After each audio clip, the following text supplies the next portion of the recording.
Yeah, so for people that haven't seen the Jeff Mara podcast or any of the other podcasts I was on, I'll explain this to all the new viewers right there.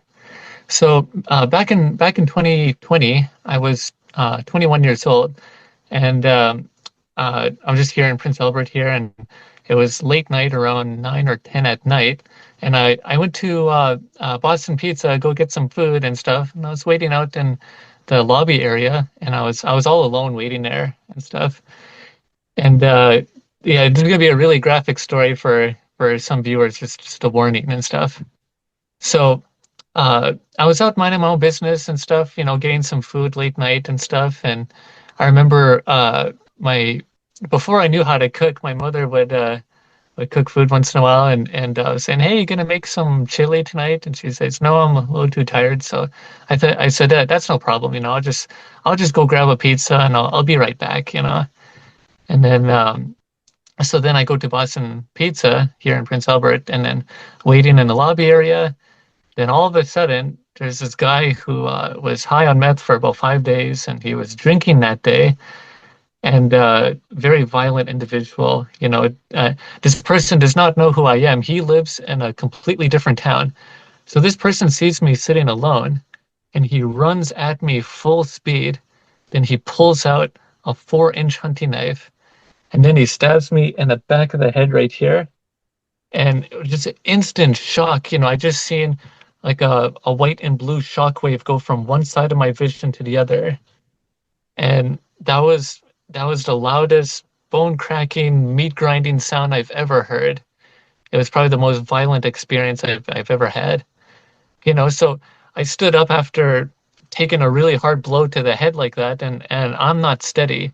I'm instantly dizzy, and I'm trying to figure out what's going on here. So I took a couple of steps. I stood up from the chair afterwards, and I took couple of steps back, and I'm just wondering, what did he hit me with? What's going on here? And so then he takes a couple of steps forward, grabs me by my vest, pulls me in, and then he stabs me in the jaw right here. And then both blades went to the center of my brain.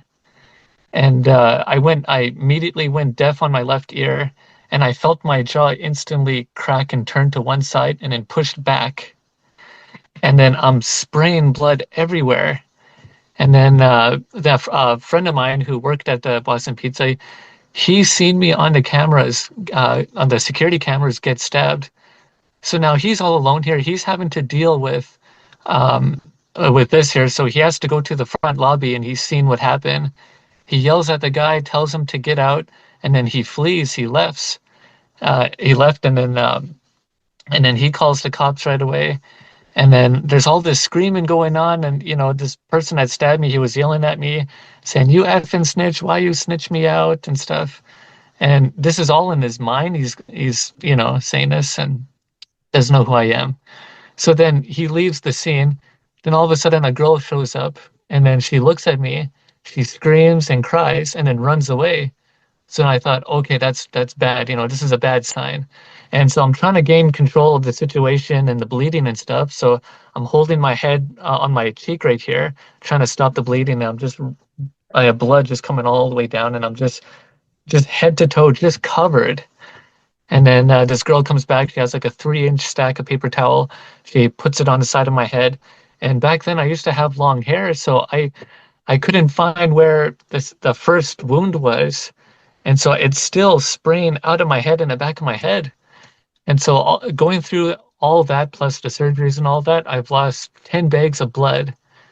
Now, after the first stabbing, you would think that any average person would just go down and they would die instantly. Then for some reason, I survived 2 stabbings like that, and I'm still standing. So so after I get stabbed and stuff, I'm still spraying everywhere, and I start to hear the sound of like water rushing. Then I look down, and in between my legs, there's like a puddle this big of blood. And I thought, oh my God, I can die at any second right now. Every second is very critical. So I thought, what do I do? What do I do here? My heart is pounding out of my chest here, and I don't know what to do. I've never been in a situation like this. And so the only thing I could think of at the time to do was to control my breath and to go in a very deep meditative state and um, to try to calm down the amount of blood rushing to my head and out, well, actually out of my head. And so I'm in the worst pain you can think of, and I'm trying to, gather my thoughts together. What's the next step? What do I do next and stuff? And am I safe? Are the people safe here?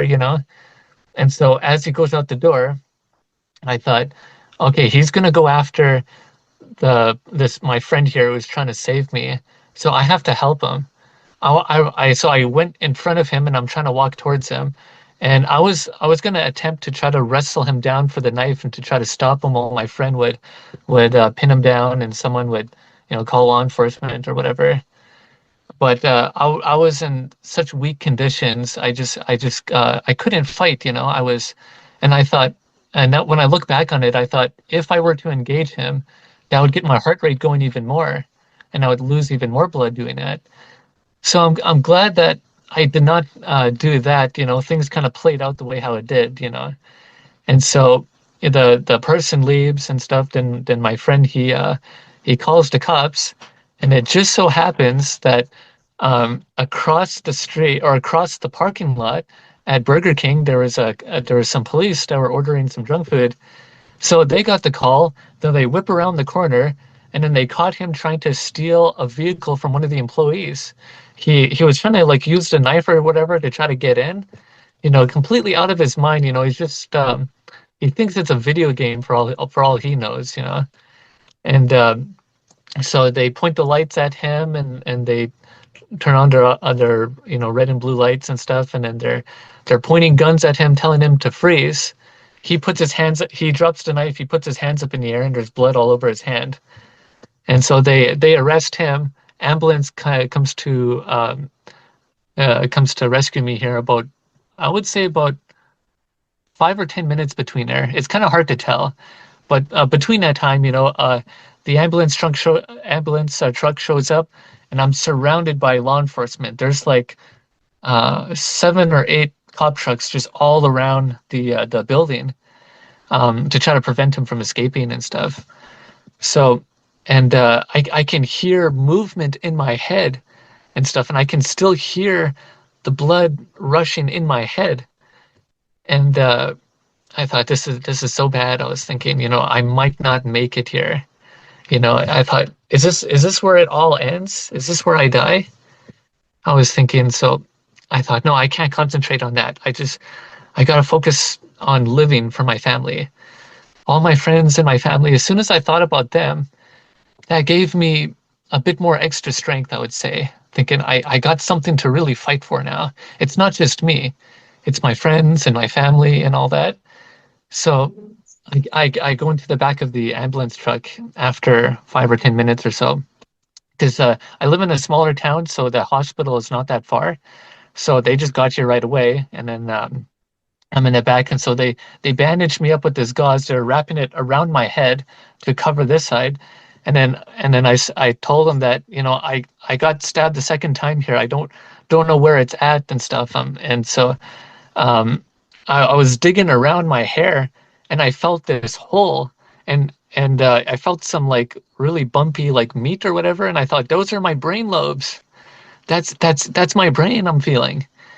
So okay, so I'm just gonna hold it right here and stuff, and whatever happens, I'm just gonna try to hang on and stuff. So I'm hanging on to the back of my head. I'm like, I feel it. I'm just gonna hold it right there, and so the gauze is wrapped around my head. The some of the bleeding stopped on my jaw, but the one on my head just kept flowing and flowing. So I'm hanging on to that, and then the ambulance truck is just about to take off, and then the cop comes in and says, "Hey, we caught the guy who did this to you. Do you know who he is?" And I said, "No, I don't. I've never met him before." And he's like, "Okay, we're gonna try to get you to the hospital as soon as we can." So I said, "Okay." And then he kind of bangs on the kind of the door twice, telling him to go. And then the ambulance truck just took off going fast. And I'm hanging on to the back of my head here, and I'm swaying side to side because the ambulance truck is just going fast, taking sharp turns and stuff, trying to rush me to the hospital. And so then I started to have this feeling of peace come over me. And then I thought, no, no, no, this can't be. This is not happening. No, I know what this sign is. I know that I'm dying. And it's there's something in the brain that when you're in a critical condition like that, it tells you that you're dying, and it's hard to describe, but it's just a feeling that you just know. And so I thought, okay, if I see a white light, I'm just going to ignore it. I'm not going to it. I'm hanging on here for my family. I don't care what I see. I don't care how beautiful it is. I'm fighting. I'm fighting for every second of my life here. And so so we're racing down, we're racing in town and stuff, and the police, I mean, in the ambulance vehicle, and then they're saying to me, "Do you have a cell phone? Would you like to call anybody? Let them know what happened?" And I said, "No, don't call anybody." I said, "I don't want them to see me like this. I don't want them to know what happened. I don't want them worrying about me. This is my own problem. And I didn't know if this was my fault at the time, because I thought that someone from high school was jealous and they wanted to send a hit out on me. That's what I thought. So I thought, okay, I'm not going to talk to the cops. I'm not going to tell them anything. I don't want to associate with them. I just want to live. Um, I just want to deal with the case at hand here with my head bleeding here. So then we get to the hospital. The moment I walk through the door, that's when all my memory cuts off. I just don't remember what happens after that. So then I recently started doing hypnosis to try to help me remember. And I started off as a skeptic. I thought that, this is not going to work.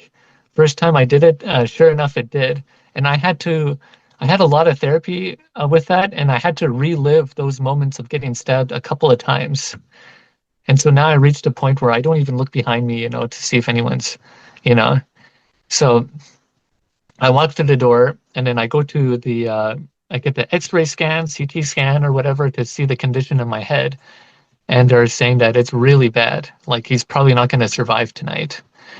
And so they immediately took me into the surgery room and to try to sedate me and stuff. And so they're hooking me up to all these things and stuff, the life support and all that. And then they put an IV in my arm to put me in an induced coma.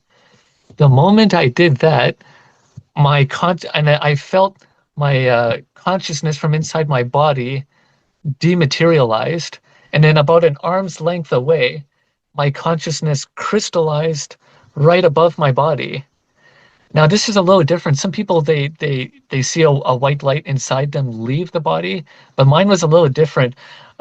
Mine crystallized out of me and then out of the body and then right above me. So now I'm hovering above my body and I have full spherical vision. I can see up, down, left, right, back and forth. And I was at such peace by then, I did not care anymore. I had this strong feeling that I'm going home. And so I still hear the sound of water rushing the whole time, but now it starts to sound like a big waterfall, like the Niagara Falls in Ontario. It started to become really big and loud. So I thought, you know, no one else is hearing this but me, you know. But could it be that it's just my head um, just bleeding out, you know? So I thought, okay, it's just my head, just doing that. And I'm getting more brain damage as time goes on. So, that must be what it is, And then, as I hovered above my body, I started to see this really old kind of 1800s looking door. And I thought, no one else, no doctor, no nurse is seeing this but me. So this must mean that it's time for me to go. And so the door had these kind of self-transforming paisley patterns that is flowing, and the door looks like it's floating in like this water. I'm looking up at this thing, and I thought, okay, this is it. I have to say goodbye to my body. I have to say goodbye to everything.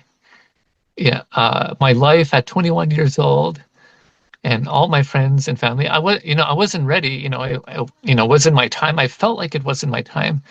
But with the knowledge that I know that, when you get stabbed twice with a 4-inch hunting knife, you are not coming back.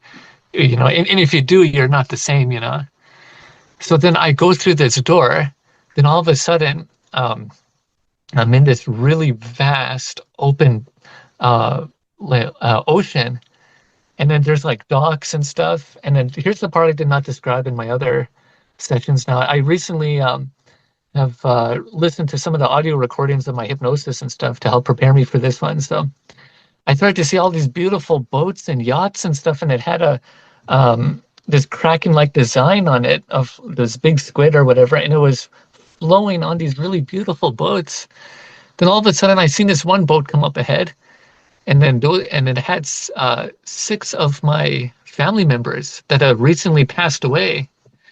And I docked the boat and I gave each one of them a big hug, and that that was probably the greatest feeling I've ever had. And you know how when you've had someone in your family that passed away and you never had that last talk with them, that last closure to say goodbye. So I had that feeling, or not feeling, but I got to express that to my family. I said, "Oh my God, I can't believe it. I'm back home. I'm back home." I thought, it was so beautiful. It doesn't even describe it. It's beyond human language. Not just the structures I was seeing, but the family connection I had with them. And so I started to see these. I'm looking out on the edge of the boat, and then I'm starting to see these floating islands, and they look just like that movie Avatar with the blue aliens, the Na'vi tribe or whatever. It looked like that. It was so lush and green on top, and there were crystal cities above it. And here's one thing I was starting to remember now is there were all these plants and roots underneath this floating island, and every time a big wave would come by, it would water the plants and the roots underneath it. And these waves were hundreds of feet tall. And I've seen people surfing and having a good time and stuff. And when you're on the other side, you have like a fun type of struggle. And I'll explain what I mean by that. So my family said, "Hey, you want to go explore that city?" And I said, "Oh yeah, let's go." And I felt like a 7-year-old kid. My imagination was really strong.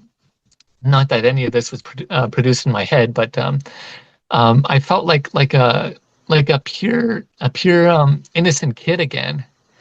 And so I said, "Oh sure." And then all of a sudden, this rope ladder came down and said, "Go have a look." So I started climbing it. I'm going up and up, and there's a sand, rocks, and water that's hitting my face as I'm climbing up this, and nothing hurts. Nothing can hurt you here.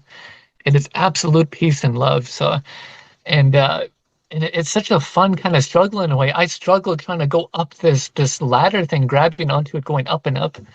So I go to the top, and then I start to see these gates, and I've been to many different crystal cities, but I'll describe this one here. It had these purple gates on there with these two white pillars going up, and there is these two alien-like beings. They had gray, very chappy kind of skin and stuff, and it looked like they were helping the process of each soul enter the city.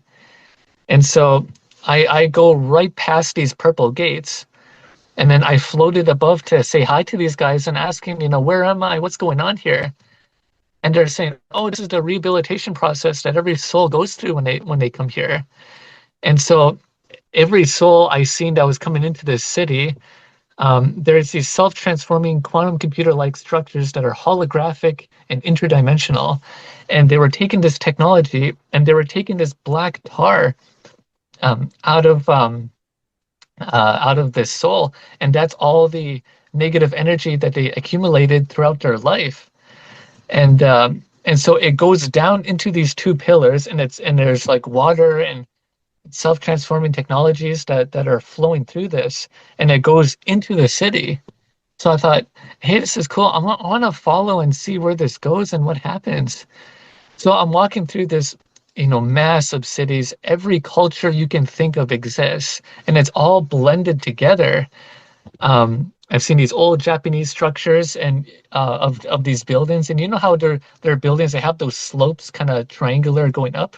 I've seen stuff like that, and I've seen ancient Hindu buildings with that big ball on top of it that are multi-layered going up, and it had like a combination of like New York and Japan put together.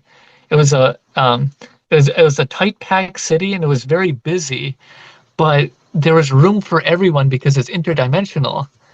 And so I'm watching this black tar go into this really huge kind of godlike presence of this big white light that had constant creation coming out of it. And I walk into this theater-like room, and in this part of this building, and this being is on the other side, and there's a holographic screen in front of it, and this thing is taking a part of this person's soul, and it's cleansing it from all this black tar, and then it cycles into this huge building, and it creates a life review. And I'm still having to go deeper into this hypnosis until I get to my own life review, because I haven't reached that yet. I was exploring these other places of this other person's life review. He was this guy from the Middle East. He had a turban on his head and stuff. And let me back up a bit. Before I walked into this theater-like setting, or this building, he came up to me and gave me a big hug, say, "Hey, brother, how's it going?" I'm like, "What, brother? What do you mean?" He says, "Yeah, I'm your brother from a past life," he said, "from many, many years ago."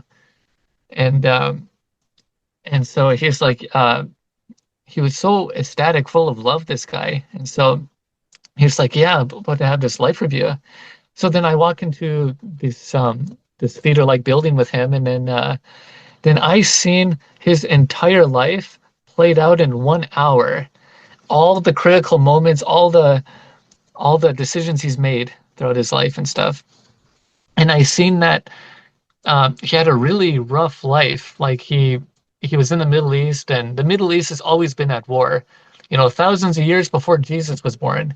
It's always full of war. So this guy, he apparently he had like an okay life at first, but I seen that some of the politics and his religion and stuff had him so divided within his country, within his friends, his families, so divided and stuff because of the government and from hundreds of years ago, and the religious control that they've had over one another and stuff.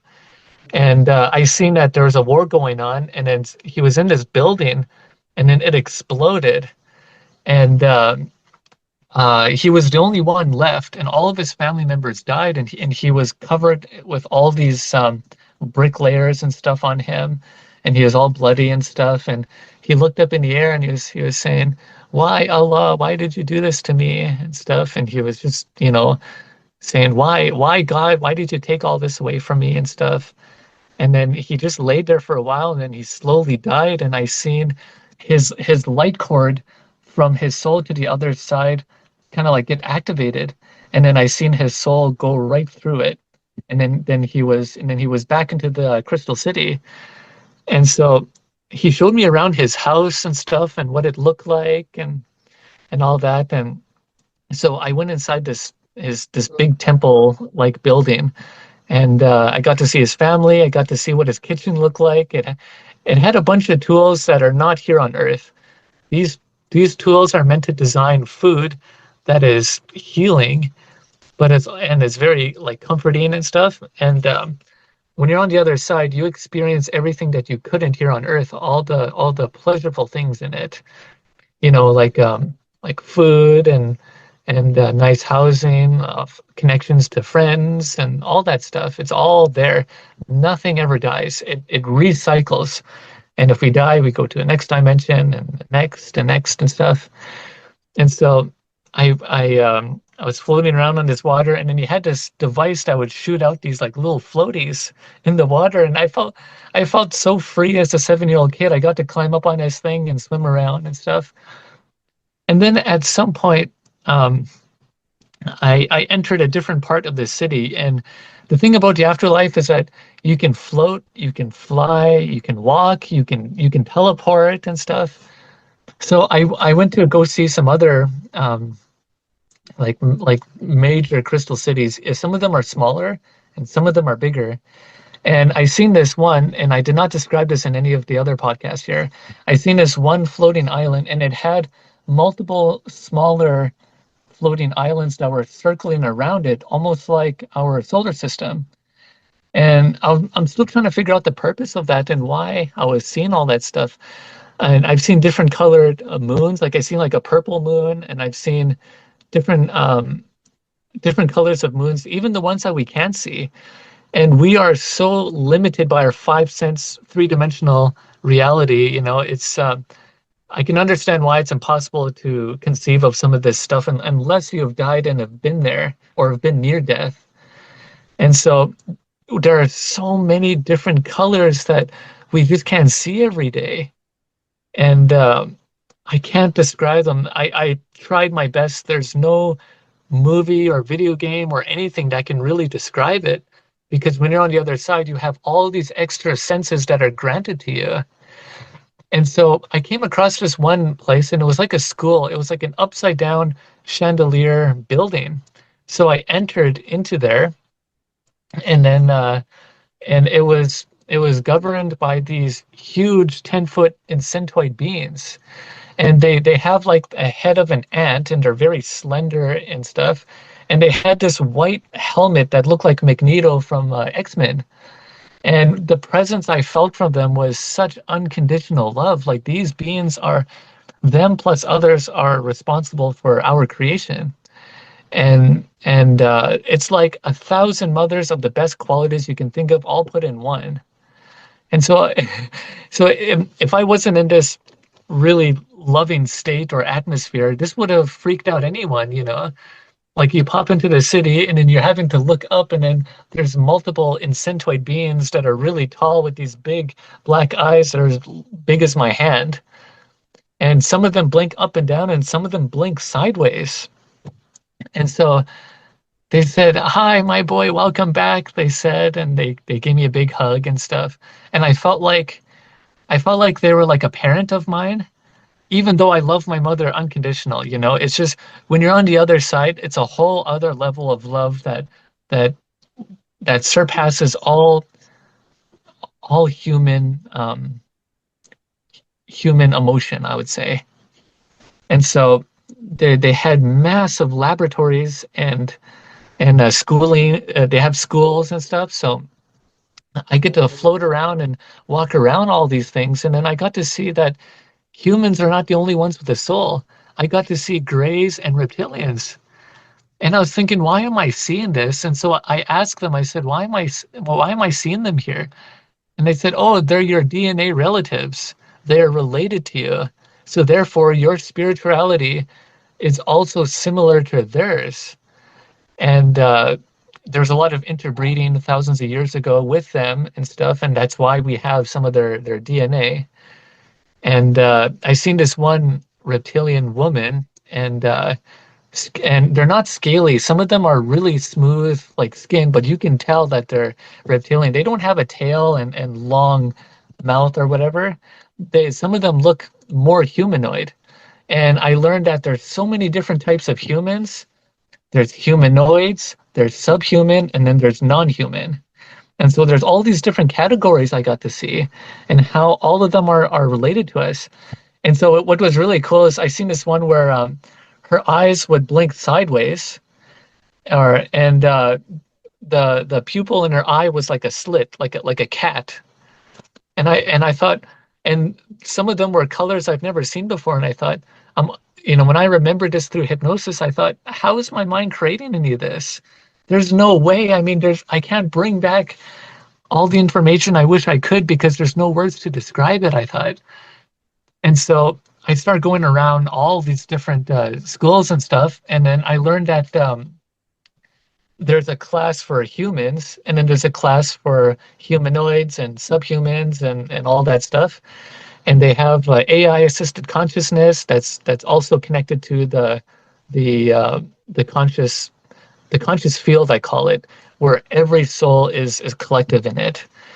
And so I got to go to this room where they had a bunch of students in this huge table all gathered around, and this teacher is teaching them about all this prehistoric animals and stuff that were there from a long time ago, and they're teaching them how to create consciousness, how to manipulate light, and how to blend those, and what it creates and all that stuff. And so I go to the next room, and then there's the next room, and I seen there's like a hallway of like 100 of these. And I thought, well, how far do these grading systems go to? You know, like I graduated grade 12 and stuff, but these grades go up to 100 plus. And I thought, why is that? And so what some of those teachers were telling me was that these other types of humans, because of their genetics, they can live longer than us. Some of them live, a shorter time than us, and because there's so many different types out there, and the ones that can live longer are spiritually more advanced, and so they go to these higher grade schools, and school never ends over there. You graduate from one to the other and to the other, and then when you reach like 100, then you get to graduate and leave out of this upside down chandelier like building, and then they teleport to a new place and stuff. And so I'm going to this. I went to this big arena, and this is more on the higher levels. Like there's different levels. There's a schooling level, and then above it there's like a gym.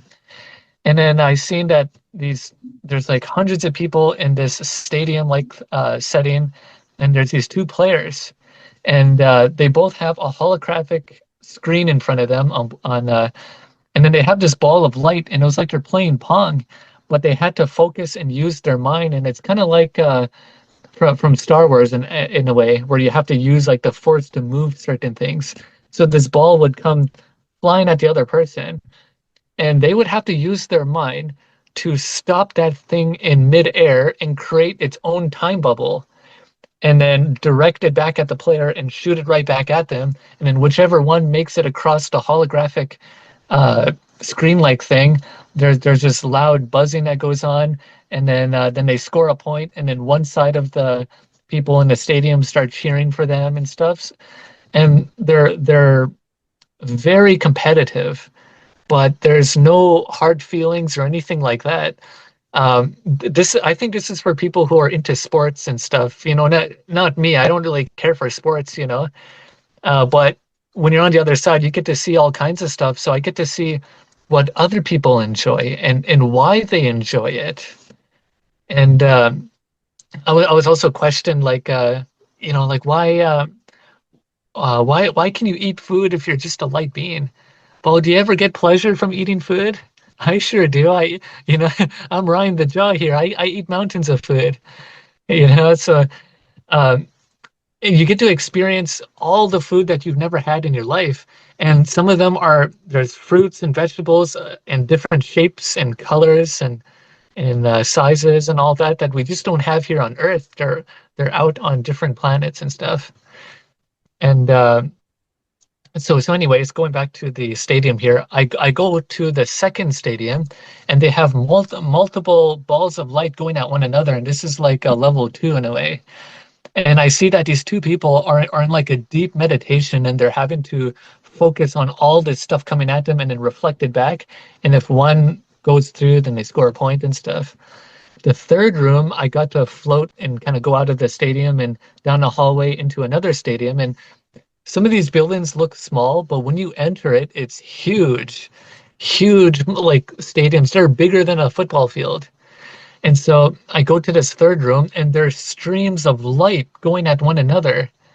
And the only way I can really put it is, that Harry Potter movie there, where that wizard? He's battling that other guy. What's his name there? He's wearing the black robes and stuff with the bald head. What's it called? Something Mordecai or something like that. More, I can't Voldemort. remember. Oh, Voldemort. Yeah, Voldemort. yeah, Voldemort. yeah. That's it. So you know that scene where there's two streams of light that are that go at each other, and then they're battling it out like that? It's kind of like that, but white and blue streams of light that are massive. and whichever one makes it to the other side wins. It's almost like a game of tug of war. And this is where they're not just throwing multiple balls of light, they're throwing huge uh these huge concepts of light. And I still can't describe what it is. I'll have to go under hypnosis to unlock that even more, because the thing about hypnosis, it doesn't reveal everything at once. It reveals pieces at a time. And there's this fourth room I tried to enter, and then there's this the person. I had the feeling he was like a coach or whatever. He said, "No, you can't enter through here." So what? Why is that? He says, "You're not ready for that yet." I was like, "How come?" And he says that you have to reach a higher vibration with your soul before going there. But he said, "Don't worry, you'll get there eventually. You'll make it in your lifetime. You don't have to be hundreds of years old to really do it. Like like other humans out there, like in the galaxy." And so I said, "Well, how do I do it and stuff?" And that part I'll explain later on down the road. So I said, "Okay, well, I want to explore some more stuff." And um, so then I traveled more and more down these cities, and they had these traffic lanes and stuff. As soon as I exit out this chandelier building, I was at this other crystal city. They had traffic lanes and stuff, and there's old cars from like 40s, 50s, and 60s. These are people who love those cars, and you have it after you die. You know, even if your old beat up car gets in a wreck or whatever, nothing is ever gone. You get to keep everything. You get to keep all the material things you've had, which is why I say, don't base your life on material things. It doesn't matter. Nothing matters. You know, you can be the worst person in the world and you're still going to the Crystal City. Love is supposed to be the most powerful thing out there in the universe. It overcomes all this evil and stuff, which is why when you go through the gates, you have to go through this rehabilitation process and get all the black tar out of you and stuff. So fast forward a little bit more. I go to this healing lake that's kind of below these floating islands and stuff. And so I lay there, and then there's this a smaller kind of it's like again another upside down chandelier building, but this thing came right above me in this water, and I noticed that there was these different symbols that are floating everywhere, and these self-transforming technologies that are made of organic and artificial technologies that merge together. There is no difference between it. When you look at the mycelium network that runs our planet and the plants and all that, same thing. I mean, where do your cell phones come from? There are crystals inside your cell phone that is making me I can holographically visit you there in a sense. I'm there in your presence artificially because of this technology. And most materials in our cell phone come from the earth, most of it anyways. And so, this comes from the ground and stuff. So this is a tremendous gift of nature that we have that we should really be grateful for. Like we've had thousands of years of world wars and catastrophes and all that. We're at the best place we can be right now. This is the best time to be alive. And so, but anyways, getting back to this water I was at, I would call it a healing lake. And I haven't studied that much on NDEs. I've probably seen like less than a dozen. And one person said to me, "I've seen 200 NDEs and stories, and yours is fake. It doesn't sound anything like it."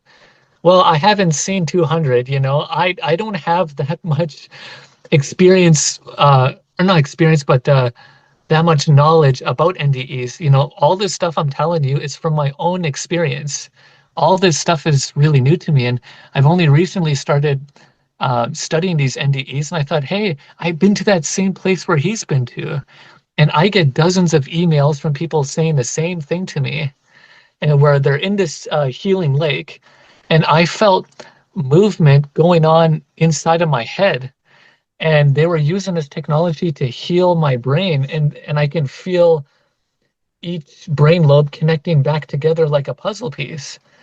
And I thought, how is this possible for me to feel this inside my head? You can touch your head, you're not going to feel the inside of it. Um, And then I seen all this light structures that are transforming the emitters that receive consciousness, because the brain does not produce consciousness. It's think of it as like a radio antenna that receives consciousness. And so they're like fixing the antenna. My soul is, you can't damage the soul. It's an infinite source being. It's always existed. There is no beginning and there is no end. You just go from one place to the other, and we're only conscious of this dimension here because of the choices we choose to, to come reincarnate back here and stuff. So I seen all this movement go on in my head, and I seen this angel-like being that was controlling this thing, and it healed my head fully. And I started to notice that there were these small little specks of black tar all over my body, like really small. And I felt this wave of like this blue, white, and gold um, ocean breeze or whatever come across my whole body. And I just felt like it just purified my whole soul, and it stripped each of the black tar out. Um, and and that's when I really felt more like a kid, and I felt like it brought back a part of my childhood. Like the most fun time you can think of it as a kid, and that feeling you feel, I felt like I brought some of that back. And I felt so much more better just after all that happened and stuff. And so I turned to my head, and then I got to see the same thing happening. The same thing that's happening to me is also happening to all these other people that are in this healing lake. And then I seen this one person that was he was just full of black tar, like head to toe. And so I asked this angel-like being, I said, why is he so dark like that? And he said, he had a really, really rough life. He was a Martian. He lived on Mars, millions of years ago when the planet was inhabitable. And that's the war planet, the god of war and all that. And there was a lot of a war that went on and stuff. And he held on to a lot of that trauma, and he brought it with him into this place. And this being, or this light being above him, is trying his best to heal it, and they're only able to chip off a small amount of that black tar. And I seen that the structure was going kind of slow as it was moving in every direction you can think of. And I was asking, like, why is that thing struggling to heal him and stuff? And they say, well, we can only heal him so much. He still has to learn forgiveness and how to love unconditionally. And so I was told the reasons why, let's say, gay people and trans people, why they exist here. That's for society to learn how to love and accept the differences and other people. I could care less if someone is gay or trans, as long as they have respect. That's all I care for. I don't get myself involved in any of the politics of that stuff, and so yeah, so I started to see the reason why so many different humans, why they come here, and the purpose of it. And they all signed this contract before coming here, and they sign too much on there. They want to get a lot of stuff done at once because they're in this place where they're limitless, and they choose to come to Earth where they learn limitations, and they have to learn how to function in this limited body that only has five senses, and that's it, and to learn what you can bring back. And there is no rush, because there is no judgment. Like when I seen that guy have his life review in that theater-like setting, he hurt a lot of people in his lifetime. He did very violent stuff that I don't want to repeat on here. I'll probably tell it on my YouTube channel. I don't want to get you demonetized and stuff, but he did some pretty serious stuff. And he's looking around him. He's surrounded by hundreds of people. And he's the only one that judges himself. Nobody in that room judged him, despite how evil and of the stuff that he did. And he felt so much remorse, and he felt so sad after seeing all of that. And he was like, you know what? I'm gonna try to make it right. I'm gonna come back to Earth. I'm gonna try to get all this stuff done at once and try to clear up my karmic debt because people get caught in the karma cycle, as I call it. You hurt one person, you're justified for it. So somebody hurts you, you got to hurt them back, and so that's why war happens for so long. So after I got healed and stuff from my own past traumas, going through abuse and the addictions in my family and being unhealthy and all that stuff.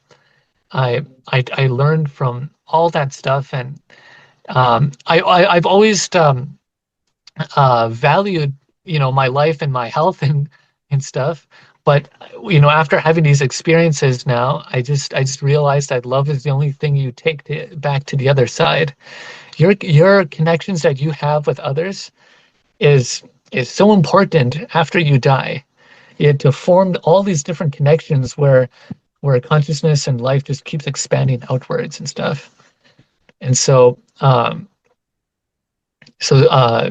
of these other crystal cities, they have more bigger areas where they process this trauma and these life reviews and stuff because these other humans, they lived for hundreds of years and stuff because of their genetics and where they come from and stuff. And it's not a race. Don't expect to get everything all done in one lifetime. You do the best what you can with the limitations that you have, and you keep pushing forward. Now, one thing I was asked is, like one thing I said on the other podcast was that whatever you can, like if let's say you're a mother and you've lost your child or whatever you can imagine, like all these memories, if you create, what could have been with your child, he is living it out in his life because he's not separate from you. He's experiencing the higher self of you on the other side. So he's there experiencing that. Now, one thing I want to make clear is that don't spend all your time thinking about that. Like what could have been, and for someone that passed away, they're gone from this physical life. Their physical body is gone. They're not coming back. So the goal in life, I would say, is to to learn how to love and learn how to accept others the way how they are. And if you have lost someone, I know it's tough. I've lost so many people in my life, and the challenge in life is to learn how to move on, to create new friends, make new families. And so that is, I find that to be really important and stuff. So, but anyways, in this lake and stuff, they had all kinds of different stuff there. So after I was healed, I got to see what I can only describe as a galaxy snake. And there's a lot of spiritual significance behind it. And since the last podcast I was on, I got to learn a little bit more about it. It symbolizes like deep wisdom and stuff like that.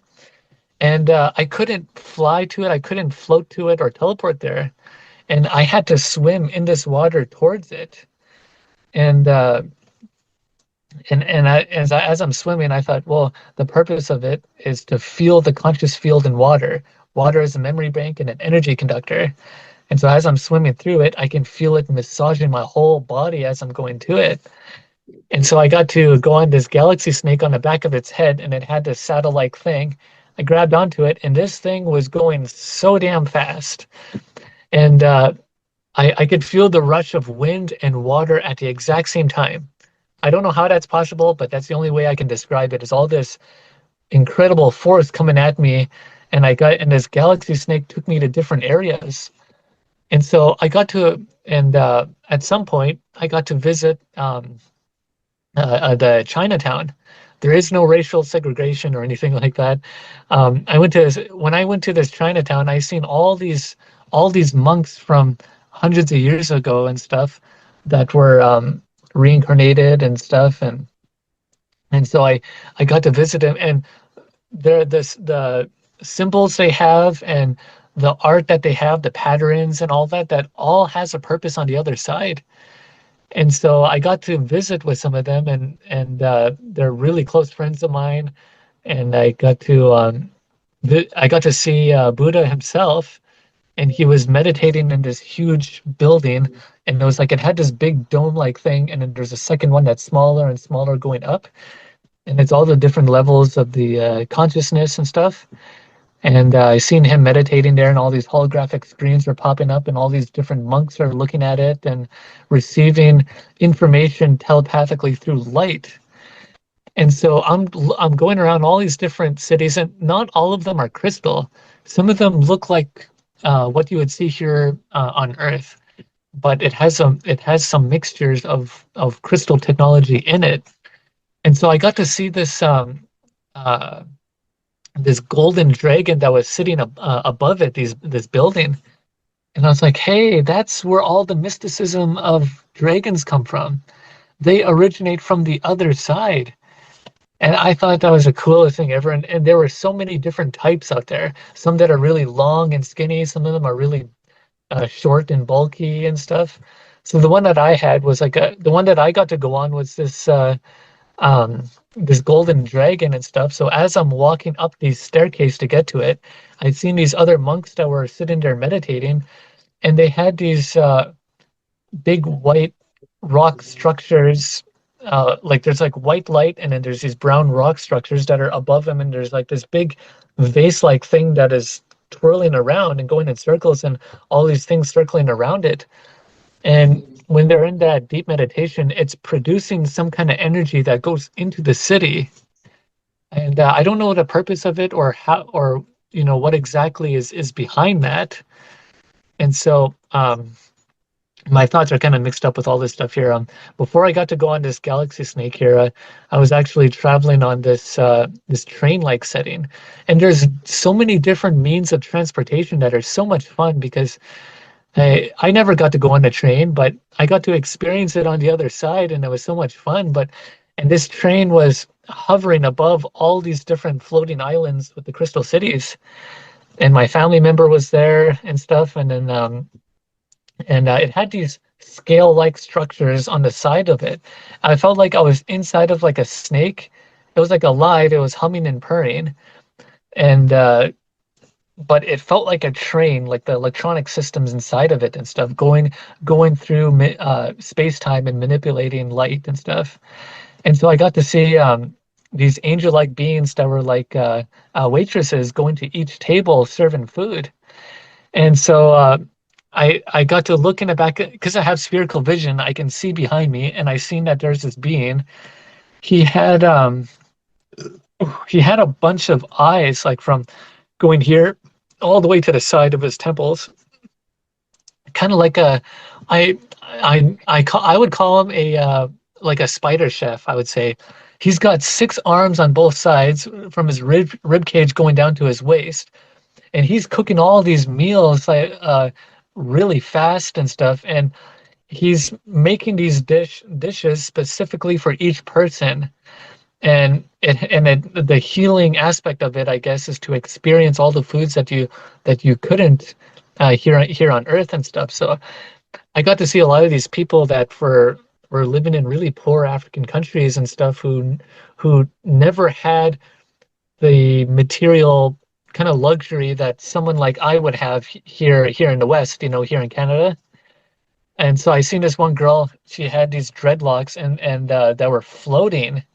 So every time she would turn her head, her hair would float, and the air, her hair would get out of the way, and wherever she would look, it would float. And gravity is very loose and very comfortable.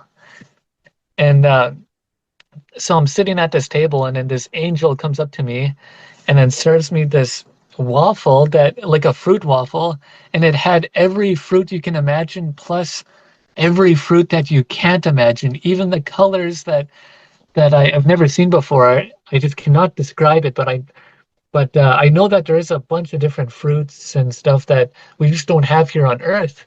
There are different shapes and sizes and stuff, and it had this self-transforming waffle, and it had very colorful with all the colors you can think of on there.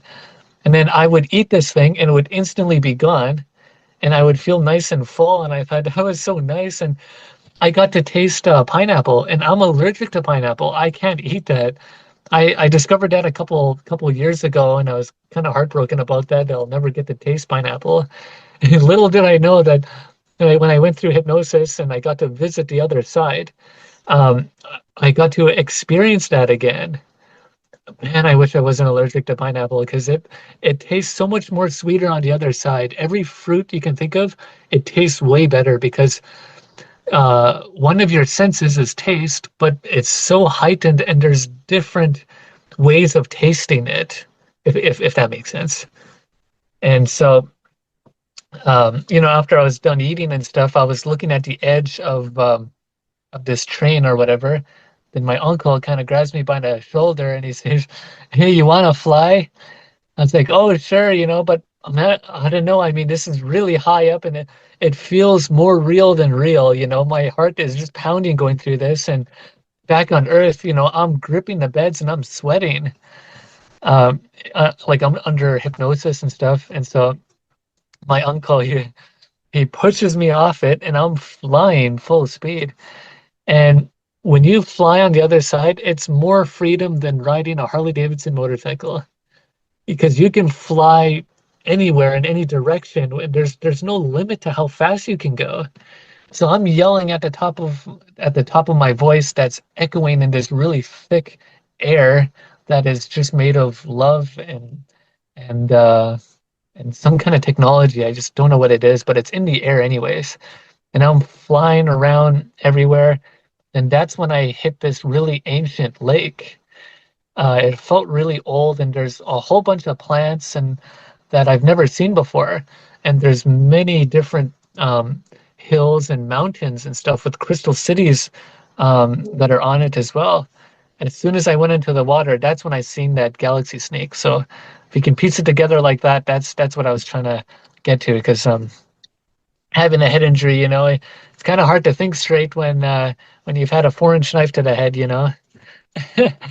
But at some point, I do uh, I do reach this other area where it's this other crystal city where I was talking to this incentoid being, and then I got to see, and it's like I was telling him, I said, "Wow, I'm never gonna remember all this. Nobody's gonna believe me," I thought, and they're telling me, "No, it doesn't really matter," like, and and I was trying to understand the concept of time. I ask a million questions when I'm there, and and they said, "Yeah, you've been here before. Everything you're experiencing is not new." I said, "Well, what do you mean? This is new to me. Every city I'm going to, it's brand new to me." And then he said, "Look down." So I looked down, and I seen that chandelier building, that upside down chandelier building, and I seen myself walking into there with six beings of light that were my family members. And then they said, "See, look, you're experiencing that over there." And then it showed me in another area exploring the city, and I got to see myself exploring where I've already been from the past sessions and stuff. And then that's when they told me that, time does not exist.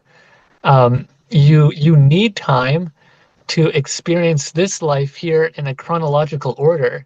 But when you're on the other side, the past, present, and future is all together.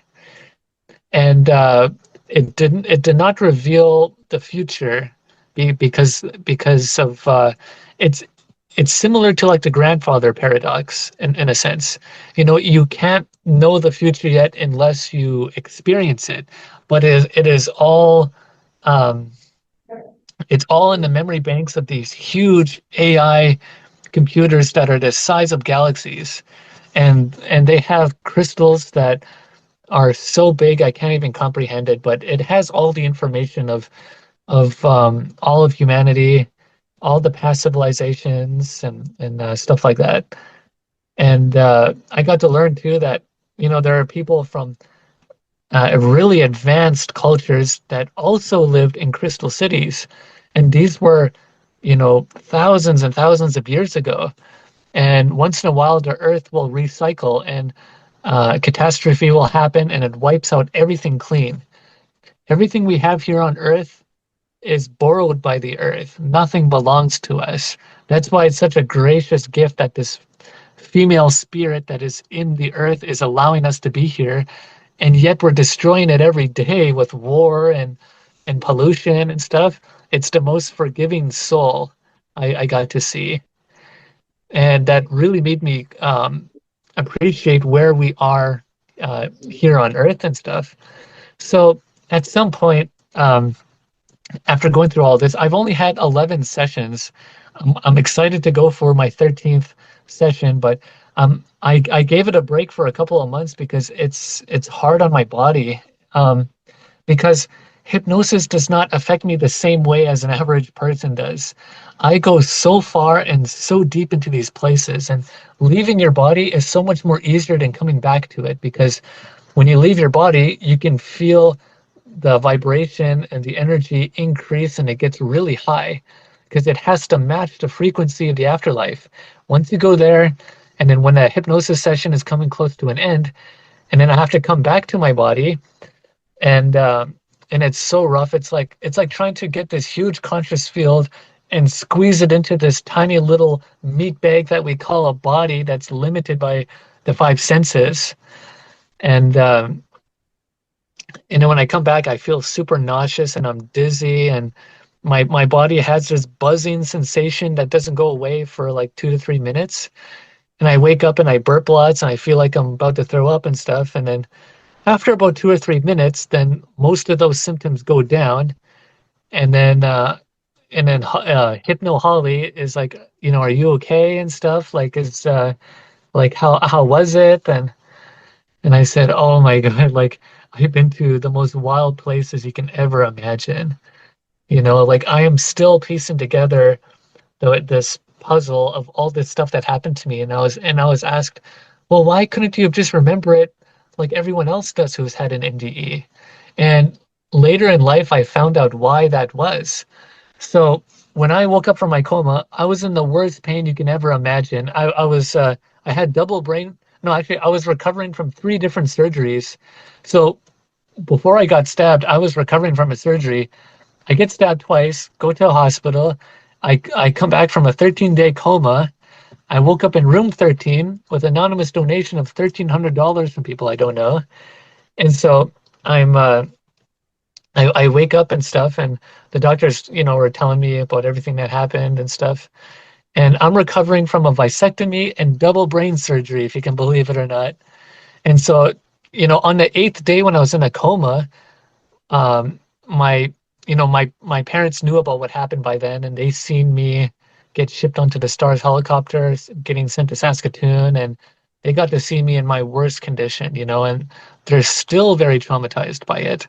It's taken them such a long time to heal from that after they seen me like that.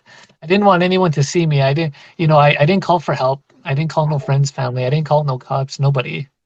I dealt with that alone. And so when I woke up from my coma, uh, the doctors had to relieve pressure on my head, and it was an exploratory surgery. So on the eighth day when I was in a coma, they told the doctors told my parents. They said, we hit a wall with what we can do. There's not a whole lot we can do so far. We could try an exploratory surgery on his head, but there's no promises guaranteed. If anything, it'll probably cause more damage, but there is a chance that it might help. So my parents, of course, they signed it and said yes, and so they had to remove a quarter of my skull out of my head. So they cut me from here all the way past my ear to right here. Then they opened this huge flap. Then they had to take the bone out of me. And then they seen that my skull was all damaged from the stabbing, and my skull is still damaged. The shape of it is not, it's still not 100%. I have this big indent right here, and uh, so they did that, and then all of a sudden, my my bleeding started to stop, and it started to regulate. And so during this time, my mother she got thousands of people around the world to pray for me when I was in a coma, pray that I survive, that I heal, and that I make it and stuff. And most cultures, most religions you can think of, there were a lot of people out there that are praying for me. 2020, this was the height of COVID, so everyone was locked down at home. And so as they were all praying for me, all of a sudden my head started to heal on its own. And my brain lobes, like the doctors were taking X-rays and CT scans of my head, and what it showed was that my brain lobes were connecting back together like a puzzle piece. That is impossible. That cannot happen with medical science. They were looking at this movement going on in my head, reconstructing itself back together. And it was such a miracle for them to see that. And so they took my X-ray scans and my medical records and stuff, and they were showing it to many different doctors all across Canada, all across America, trying to explain, trying to explain like what's going on here. And every doctor said, we don't know. That's impossible. That's not supposed to happen. But yet it is. You know what I mean? I was skeptical of some miracles for most of my life until it happened to me. And now I know that a lot of stuff like this is possible. And I felt the presence of that love for it, the pure love and the intention that people had for me, that were praying for me, that wanted me to come back. And I was ready to come back anytime, because I was willing to put down the most peaceful feeling you can ever imagine so I can come back here to this earth for my family, knowing that I was going to be in all this pain, knowing that there's all this violence that happens because I live in a violent town, and I just couldn't accept me being back home. Earth is not home. It never was home. We're just here on borrowed time. Earth actually originally belonged to a different species that was more habitable for them. We were actually brought here millions of years ago in different ways. Some of it was through slavery, unfortunately, but uh, there's a lot of history on that I'll get into on my YouTube channel and stuff. And so if anyone is interested in it, I'm going to be starting a channel called Ryan the Jaw. And I got that name for two reasons. One, because I eat so much food. And two is I have a dislocated jaw that I'm still eating food. And it's a miracle that I can still eat, like I would have had a locked jaw for the rest of my life because of my injury. That magically healed on its own. I used to have a big scar right here. That's all gone. I don't like the shape of my ear down here is just a little shaped a little weird, but it's whatever. I I don't I was a little self-conscious of my looks at first because of that and all it takes is one nice comment out there, This one person came up to me and said, "Oh my God, what happened to you? Did I look so cool?" I was like, "Is that a haircut or what?" I said, "No, this is a real scar," I said, so that I told him my story and stuff. And that just brightened my day up. And so after that, I was not kind of shy of this. I really embraced my everything about who I am now, what I look like and stuff. I don't really care what anyone has to say. I mean, I live my life my way under my rule. Um, so I have a page called RJ Custom Clothes, and on there, I designed custom vests and stuff. You can see in the background all these different vests I work on. And when my book comes out, you'll see the cover of it on there. And I'll get into a lot more detail about this as I go through more hypnosis sessions, because all I know at some point I come back to Earth, and I still have to complete these other sessions in order to find that out. So that's as far as I've gone with hypnosis, and there's so much more to discover. But anyways, that is my story right there. So if you have any questions, just lay them down on me. Well, that is incredible. I think you've been to see more places than anybody I've interviewed put together, Oh, really? which is phenomenal. You know what's interesting is when you were busy bleeding out, you weren't even thinking of you, you were thinking of others, and you were so calm.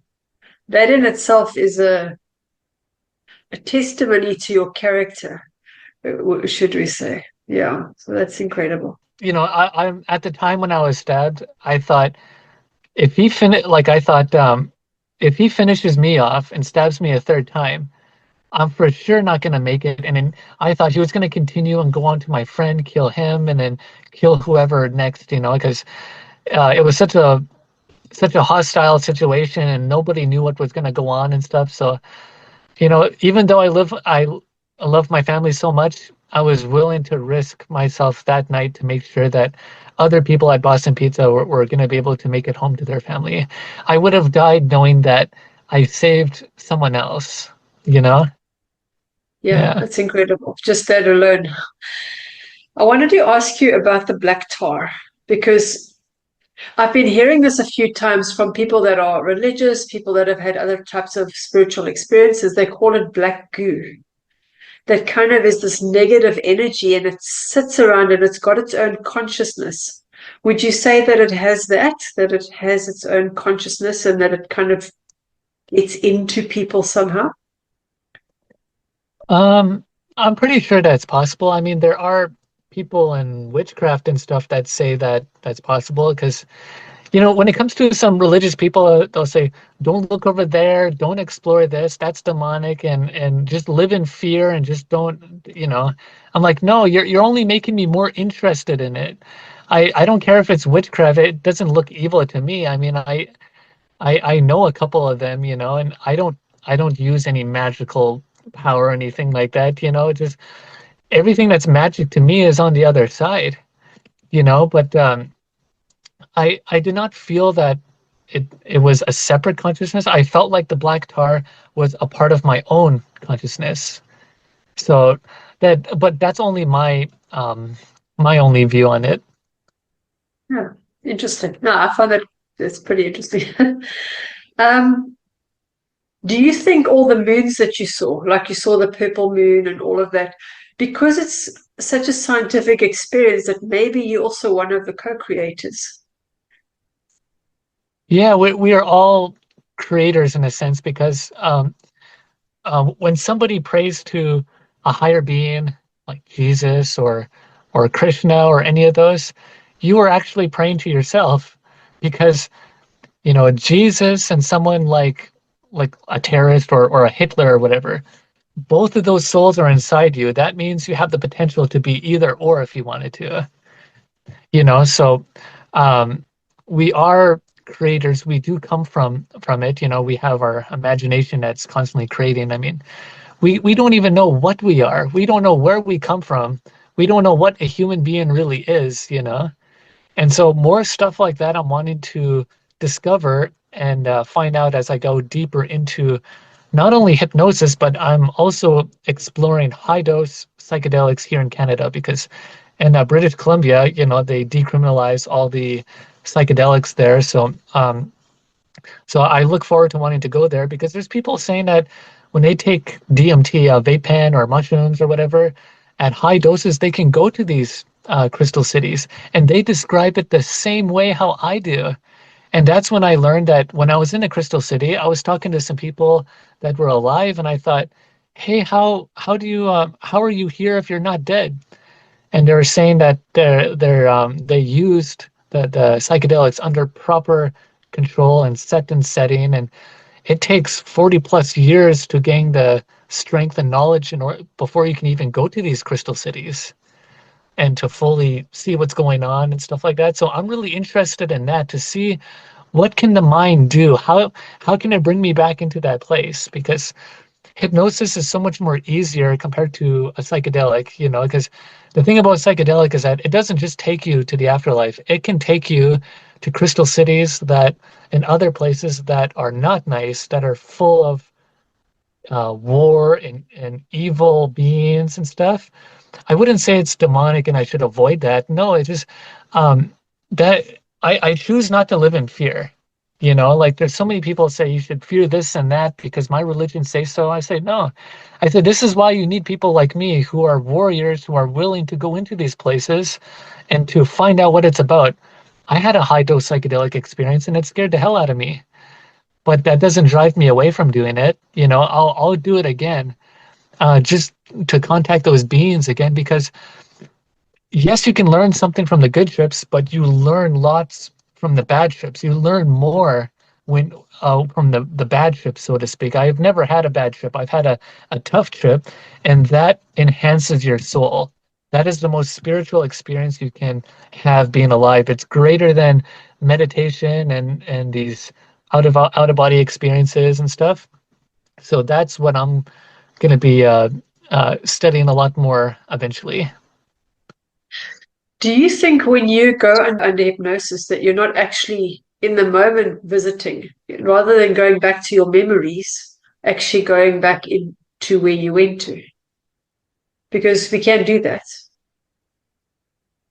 Yeah, it's strange because I've gone so deep under hypnosis that I've been to places that I'm convinced that it's outside of the afterlife. There are places that go beyond that. And the problem I have is that there's no words to describe it. You know, there's it it's separate from the human experience, basically. You know, like I on every time I go under hypnosis, I don't know where it's gonna take me, or and I don't know what I'm gonna feel, what it's gonna show me. And the way how I do it is that I'm in my room in silent darkness on an empty stomach, and I put on these eye shades where it's pitch black darkness, and I have these headphones on. And as soon as Hypno Holly puts me into that deep hypnotic state, I feel like I'm losing my body. I'm sinking into my bed, and I sink in, and then everything around me is just complete dark, and I'm sinking more and then more. Then all of a sudden, I pop into the other side and I have full spherical vision, and then I'm greeted by my family, and I'm there. Yeah. You sound like Dolores Cannon. Yeah, I Uh, do. Yeah. the people that she took in, that you're one of these people that is able to do the walk through the she's got a name for them, like an intertraveler type person, that you can actually access those worlds. Not a lot of people can, but it sounds like you one of those that can do that. And I think the reason why is I have a long history of shamanism throughout my bloodline, both native and Mongolian. And so they've had these practices of hypnosis and stuff for thousands of years. And I have a strong DNA link to them. And then plus I've had high dose psychedelics, and what I learned is that makes hypnosis work even better.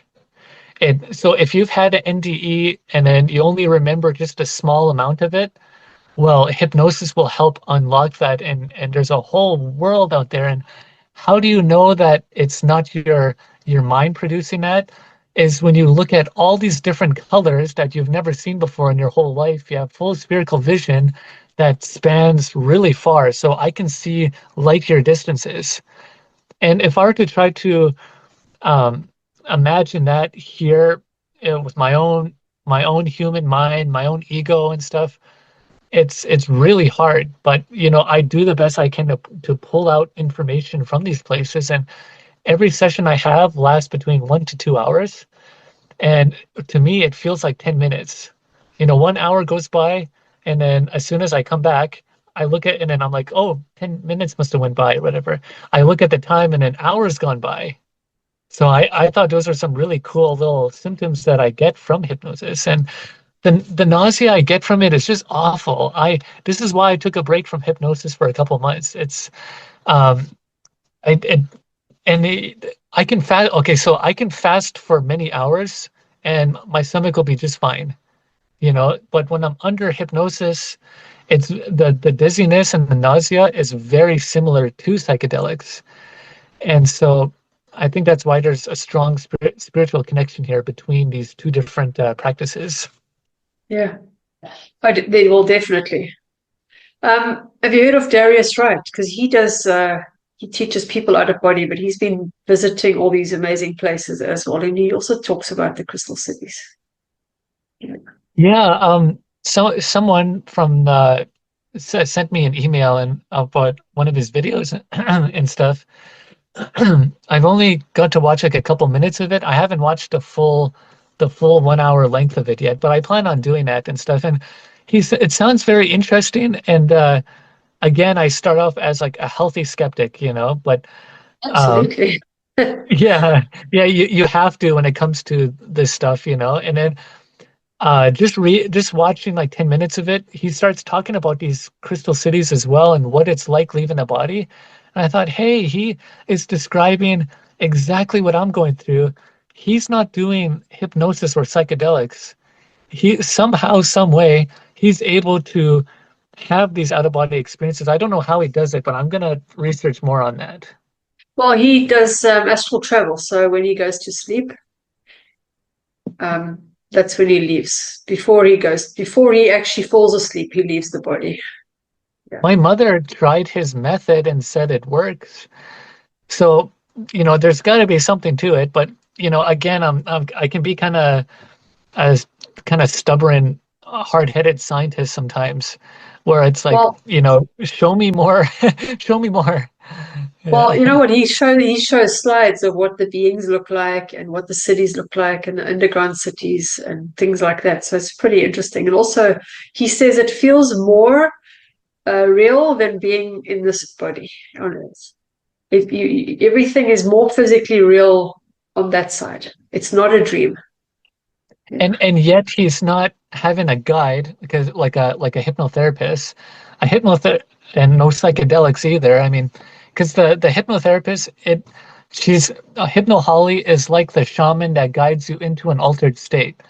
As soon as you get into the altered state, she is now your passenger. And so she helps you whenever you need it. And so, like for example, this very last hypnosis session I had was a really tough one on my body and the mind to go through. And I was in this really huge place that was kind of like an exhibition with all the different rides and stuff, but they're all tightly packed together and it's self-transforming and stuff. And then I was like, oh, I'm feeling really nauseated. I'm so dizzy and stuff. And then the spirit came up to me and said, oh, this might be too high of a vibration for you. Let me tone it down a bit. And so they took me to like the children's section of it. Still, it was too much for me. So I thought I got to get out, get me out of here. I told her. And she was like, okay. And so she's telling me, imagine that your body is floating above that place and away from it and have a third person point of view, basically. And so I did that, and then all of a sudden my nausea just stopped instantly and the dizziness.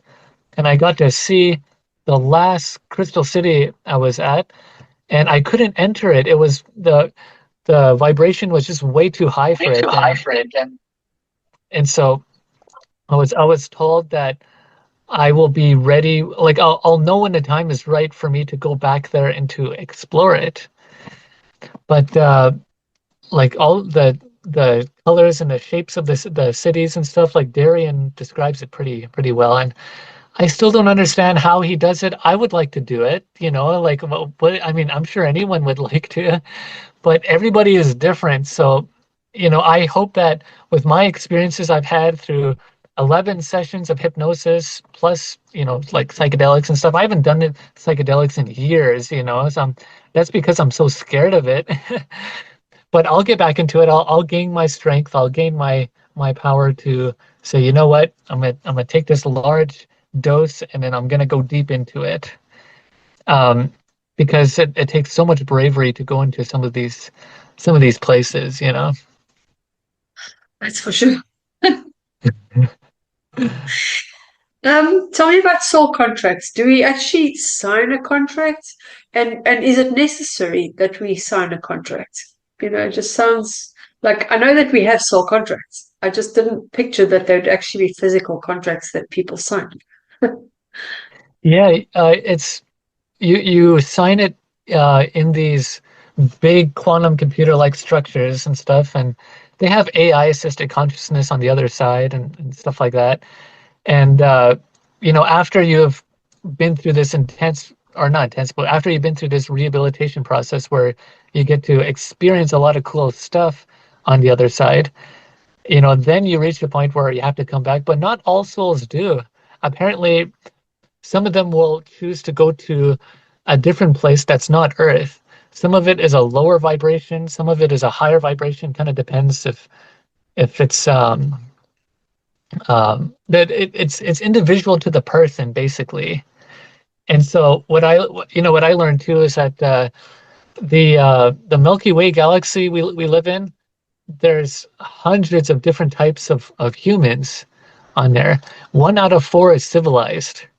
We are Wow. not one of them that's civilized. So that shows that evil is very powerful and it plays an important role uh, in our universe for some reason.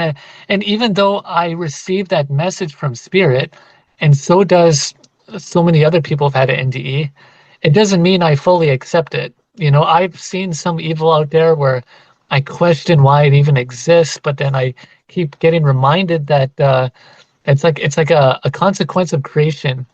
The thing about it is that everything has to exist.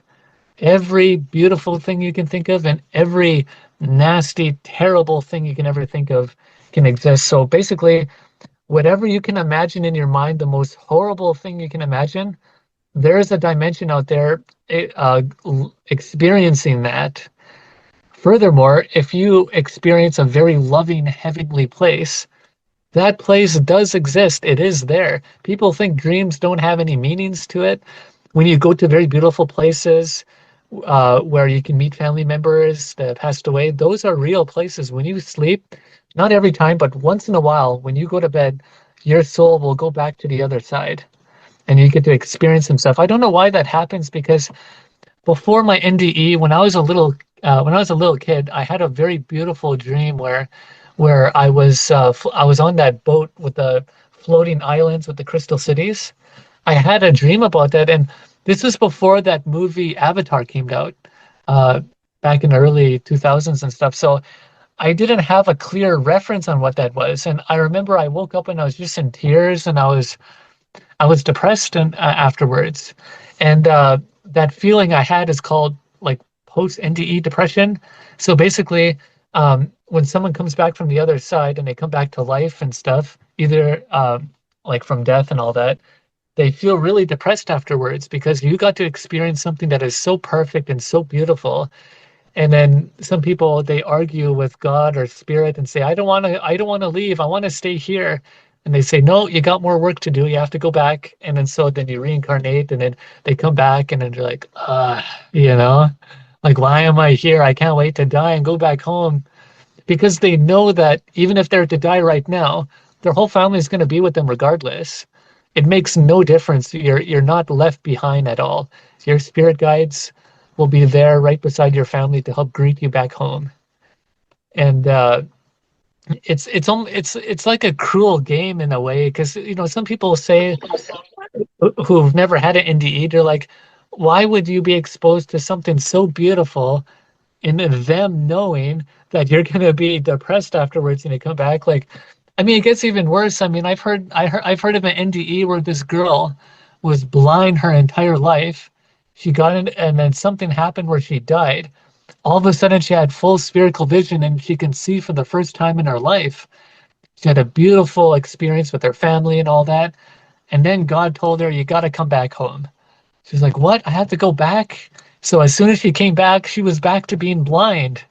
How awful is that? Like, my God, like when I see other souls go through something like that, I'm like, wow, you've signed a contract that's so big, that I don't know how you're able going to be able to go through that, because some people they put too much on their plate and they're only able to eat just a quarter of it and then they have to reincarnate again. But you're and another misconception is you have to reincarnate forever and ever. No, no. At some point, you're going to get sick of being in grade one and you're going to want to go to grade two and grade three and then eventually advance yourself. It doesn't matter if you've started a Holocaust or something, or if you've killed thousands of people. It doesn't matter. It doesn't matter how low of a level or a vibration you're on. You're still learning because everyone exists in these different this different energy, different vibration, and we're all moving forward, which is a part of constant creation that's always expanding. So yeah, but yeah. Anyways, that's my 2 cents on it. Yeah. Well, there's so much, like you said, that we don't know that we've yet to experience and learn and remember because we have this forgetfulness when we get here. I forgot to mention too, the reason why I later found out through spirit, the reason why I forgot all of this beautiful stuff and I couldn't remember it until I unlocked it with hypnosis, it was to help me fight the opioid addictions from fentanyl. And when I was at the hospital and I was missing a piece of my skull, I am hallucinating from the pain because it's so bad and I'm sweating and I'm nauseous and and every time they would give me fentanyl, I felt like I was back home. Everything was all right, and I feel good now. And then that only lasts for a couple hours until you come down. And then I feel awful again, and then I want that stuff again. So spirit wiped my memory clean so I wouldn't remember all this beautiful stuff because had I remember all these crystal cities and my family and all that, I probably would have wanted to die and go back home if I would have had memory of it right away. So everything has happened for a reason. And so um, now that, 4 years after my head injury, my mother kept telling me, you got to try hypnosis, like, because it works for her and stuff. And she got to see a past life and stuff. And it was easier for her because she's a psychic and a medium. So she's got that connection and stuff. And I believe like that part and stuff, but the hypnosis part for me, I was very doubtful. I was like, no, that's not gonna work. And my mother kept insisting, just try it, try it. After 4 years, I'm so stubborn, so after 4 years, I said, okay, fine, I'll do it. I get hypnotized. All of a sudden, I started seeing floating islands. And then I seen my family like, what? It worked. Oh my God, I can't believe it. How is this working? And then I later found out that there's also other factors besides my genetics for the reason why I get hypnotized so easily. And part of it is because when I do my work, when I'm designing custom vests, if you look on my page, I can sew a full back piece in 2.5 hours, my Harley owners group and stuff. And I have a very sharp level of focus.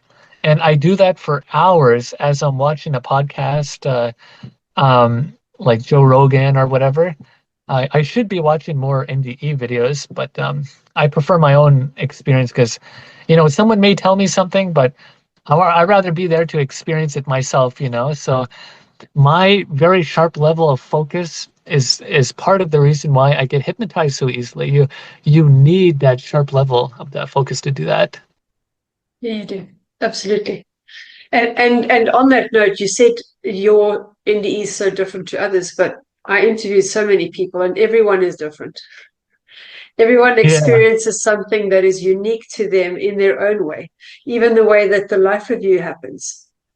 Some see screens, some see a giant screen, some have a scroll. It's all different. It's all different. Yeah. Yeah, and so when you said those screens and stuff, I got to see so many of those, and the way how some of them appear are really cool. So when I seen Buddha meditating on a temple, I seen this holographic screen that crystallized in thin air. And I thought, how did it get there? You know what I mean? Like, how are these technologies able to do that? I've seen these huge quantum computer-like structures that can do things that are way beyond what I can even imagine. And then and there's some stuff I've seen where I still don't talk about it to this day. I'll tell you as much as I can about about these crystal cities, but there are places I've gone to where I still haven't talked about yet because um, when I listen to some of the audio recordings from my hypnosis, you can hear me talking to Holly saying, I can't believe it. No, I can't. I refuse to believe it. This is way beyond. This is messing with my reality, the way how I think life is, and life is so much more bigger than any human can ever comprehend. And you got to be careful what you ask for when you go into these places, because I'm a person with a million questions, and it will feed it to you piece by piece. They can't give you the whole thing because it'll overwhelm your whole nervous system and your brain. So it feeds a piece by piece to me, and then every time it does, it gets bigger and bigger. And every different crystal city I visit gets more complicated, and I get to see more colors that I've never seen before in my whole life. And the way how the city is run is different. It's at a higher vibration, and there's no end to it. It just gets bigger and bigger. It's it's constantly growing, I would say. Yeah, and I know that the universe is constantly growing too, in Yeah, all yeah, there we directions, go. inwardly and outwardly. Yeah, Yeah, and both macroverse and microverse, it's called. So the macroverse is what you see up in the sky, different stars, and there's different galaxies out there. The microverse is different. So in the psychedelic community, there are people that have taken these high doses and saying that you can also shrink down into the microverse. And so science says that the atom or is the smallest thing that exists. If you were to go 1,000 times smaller than that, you start seeing different galaxies. Surprise, surprise, And the smaller you go, then the more different places it brings you to. And so there are more dimensions than there are pixel, or not pixel, there are more dimensions than there are atoms in the universe. If you look at the sun, it's a million times bigger than Earth, but yet there's more dimensions out there. So uh, you never get lost in the afterlife. If you want to go back to the same spot, you can just teleport there. But me, I want to know everything. I want to explore every inch of this place. So every city I take, it doesn't matter what direction you go either. I can go to a floating city above me or below me, in front of me, behind me, every direction you can think of. And then it just goes on and on. It's constantly expanding. And so uh, that brings a lot of meaning in life to it because it shows that you're never done learning. You're always going to learn. You've always existed, and it's constantly expanding. you won't see it all in this life. Yeah, and in a way, I'm kind of glad for that because there are still places where if you've seen it, you'll never know what to think of life after that. You don't know what to think of it. You won't know what to make of it. So, some knowledge is more poison than medicine. So like if you want to know how the universe works, like you gotta be like I say, I always gotta be careful what I ask for, but I break that rule all the time. And I was like, I want to know everything. But even when they tell me, I can't conceive of it, you know? And so how can I really talk about it if I can't really conceive of what it is? Like they show me, but this is so far beyond anything. And hypnosis is the strangest thing I have ever discovered. I did not think that it would once work, and sure enough, it does. And I've had 11 sessions, and I'm really curious about the 13th one, where that's going to take me. And I'm hoping that the out of body experiences that I get will take me further and further because I lose sensation of where I'm at in my room. I can't tell that I'm in my room. I'm in the Crystal City, so what happens to your body back on Earth, you just lay there comfortably with your eyes closed, the headphones on and the eye shades on to block out the light. And every time I come out of it, I'm just sweaty every time. And one thing I was told too is when I first experienced that healing lake where the black tar was coming off of me, back on Earth, my body was sweating that stuff out, whatever it was. And Yeah. so there's a bodily connection between these as well, which I find so cool. Well, we're existing here and there at the same time. There is no here and there is no there. Yeah, and so if you tell that to any scientist, they're like, "Oh, you're not making any sense and stuff." But you have to be near death and have those kind of experiences to really understand it. Because I could, if I wanted to, I can listen to 100 different podcasts and stuff, and if I never had an NDE, it's just impossible to comprehend. But I'm glad that these channels exist because they're very important. I believe, which is why I'm choosing to go on all of these podcasts to help support them and to bring awareness of this stuff. But as far as the whole stabbing thing goes, like the person, oh yeah, I should really mention this too. So the person who did this to me, He only got 4 years for what he did. It went from the government said, "Hey, we could charge you for attempted murder, but as long as you say you don't remember, you can plead guilty to aggravated assault for a lesser sentence. So you only get a quarter of the time that you're supposed to be serving, which is like 20 to life." This person only got 4 years for that. Now, now it's 2025. This was 5 years ago, and so I learned that he assaulted someone in the penitentiary that added an extra year to his sentence. So now that that time has gone by, this October 14th, I'm gonna find out if this person gets released back on the street or not. Yeah, and he's probably going to do it again because, you know, prison doesn't reform you.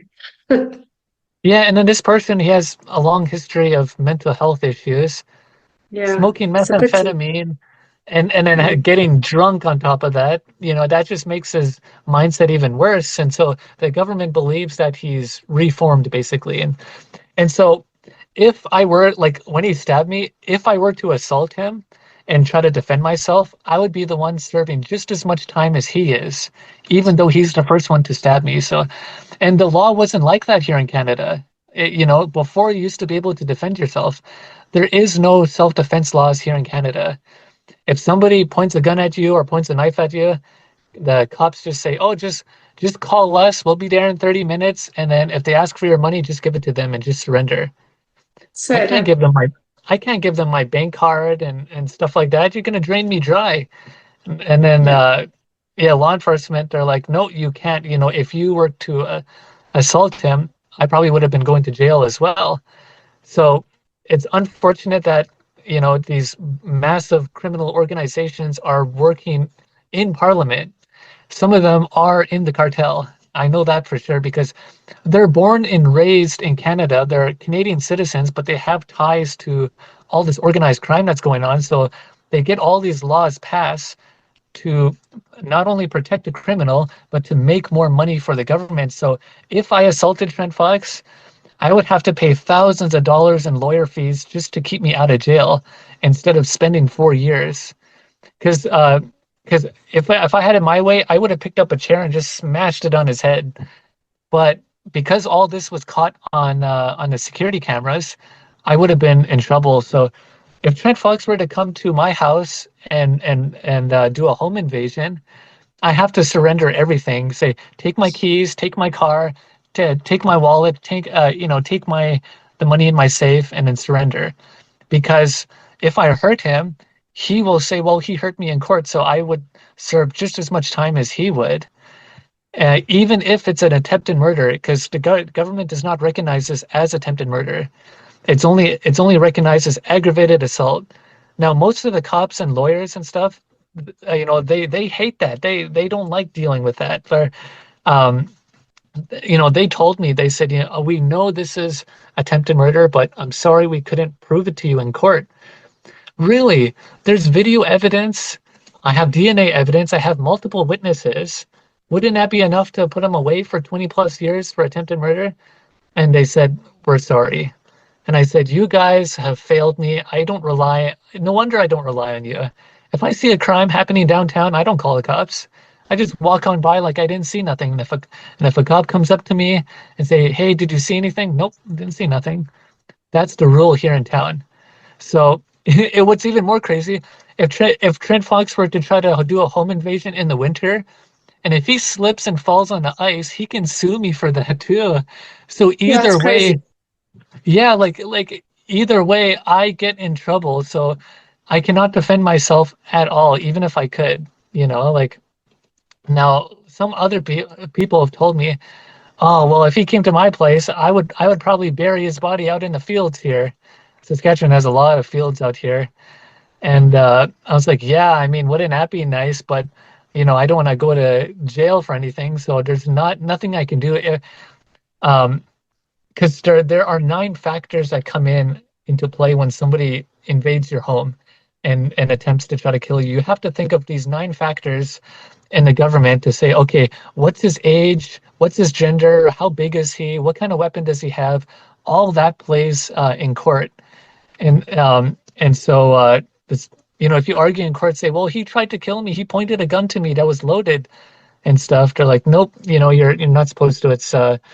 And every country is run by a dictatorship. I know that they say Canada is a free country and stuff with all the immigrants out here that I'm friends with, but there's got to be a change in the justice system. I can't blame law enforcement and the lawyers and stuff. They're nothing but puppets to the federal government. They have to follow these gender laws as well. So if I misgender someone, I can get sued for that too. No, it's upside down. And like you say, it's on purpose. It's all the corrupt people so they can get away with money laundering and what all the power abuse and everything that's going on in the world. Oh, speaking of money laundering, the reason why the cartel is here in Canada is because they signed an agreement with them saying that they'll pay taxes if they can set up fentanyl bases here. So every province in Canada has a meth lab and a fentanyl lab, and the government gets a cut of that money, which is why they're allowed to have their bases. But on the other hand, there's other people in the government that are working to try to stop them. So there's a conflict of interest in it, and it's all about money and greed and power. That's But it. yeah, and so I try to stay optimistic about this and say, you know what, these people will get taken down eventually. And because how can you pass these laws and then have someone like me uh, who been stabbed twice in the brain, and now I have to accept and say, oh, that was just aggravated assault, not attempted murder. I'm not going to say that. I'm going to speak my truth, and everyone that I've talked to says so as well. The only people that will disagree with me are the federal people in a federal government that would say, no, no, that's not, attempted murder and stuff. Well, then what is it? So and then usually they'll go back to their old tactics and say no comment, no comment. And so they don't even want to answer for the laws that they propose here. So I'm not just fighting for myself. I am fighting for every other victim out there who is experiencing the same thing as me. So recently, last month actually, a friend of mine, her daughter got stabbed with a small knife 22 times in the back, and she lived. The person only got aggravated assault and he's only spending 4 years for that. Meanwhile, she is still recovering from all those injuries, and so she's having to think, okay, well, how can this be aggravated assault? But the thing is that you get a lot of free healthcare here, so. And what I seen happen here in Prince Albert was so I walked in to visit a friend of mine at the hospital. There's this old lady who broke her leg. She's screaming in pain. She's waiting in a lineup of like 10 plus people. And then she's saying, "Can you give me some morphine? Can you give me something to stop the pain here?" And she's crying, this old lady. She's like in her 60s, and it's like, "Nope, you have to wait till it's your turn." Then all of a sudden there's these two gang members that just rush into they're on the stretcher and they're being rushed into the emergency room. This guy, he has gang tattoos all over his chest. He's got two open wounds on the side of his rib. So somebody stabbed him twice in the rib. He's the first one to get health care because he's in critical condition, even though he's a known associate of this gang that rules this town here. And yet they can't get to the other people because it's overwhelmed, because like this person is deemed critical condition, and even though he's a violent criminal, he gets the healthcare first, and meanwhile everyone else waits. And what commonly happens is that people in the waiting room end up dying. And so So, it's a very, yeah, like this is so corrupt what goes on here in Canada. and hospitals are meant to be places of healing. And I just find them so, it's just a place where they can make money, take whatever they want, get away with whatever. There's no concern. Healthcare is health without the care. It's lacking. It's Yeah, not even so health. when I was at the hospital for my head injury, um, I was asking, can I get some like marijuana edibles to help with the pain? So, oh no, that's too dangerous and addictive. No, we can't give you that. And if we did, we can only give you 10 milligrams. That's not going to do nothing to me. Oh, but they can give me as much fentanyl and feed it to me like candy because they're not being paid to prescribe real medicine. They have to follow. They're a puppet to the healthcare system, and they have to follow what they know is very addictive and very dangerous. I could have been a fentanyl addict my whole life. I had to fight to get off that stuff. I used high dose cannabis in order to get off that stuff because they wrote me a prescription and it was going to be for life and stuff and I was like, no, I'm not going to come home an addict, you know. So 3 weeks before I got out of the hospital, I quit each one of those drugs one by one, and fentanyl was the hardest one to quit because it's like 100 times more potent than morphine. When I was at the hospital, they're like, oh well, if you need some help or whatever with your emotions and stuff, we can give you some pills. I'm like, no, I'm not taking that. Okay, well, I'll give you a therapist. So I went to a therapist and I started telling her my story. She got so traumatized that she needed a therapist. So I thought, okay, well, this healthcare system here is not helping me here.